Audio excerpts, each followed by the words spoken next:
செல்வேஷ்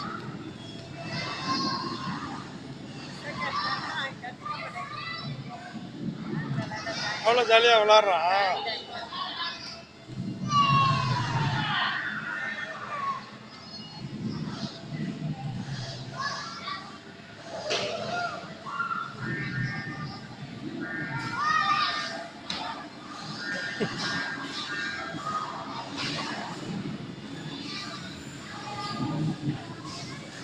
அது இப்பதான் விளையாட கத்துருக்கான் ஒழுங்கா. முன்னாடி ஏறுவான், பசக்கிட்ட இறங்கிடுவான். இப்பதான் ஒழுங்கா விளையாட கத்துருக்கான்.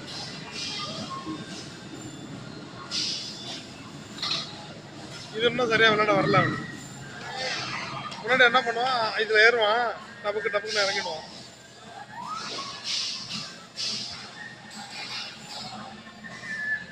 ஆக்சுவலா உட்காந்துக்கிறது தான் ராட்டின மாதிரி, உட்காந்துக்கிறது தான். அது கீழே சுத்திக்கிட்டு இருக்கு. அதில் உட்காராம இதுக்கு பிள்ளைங்க வந்து மேலே மேலே ஓடிக்கிட்டு இருக்கு.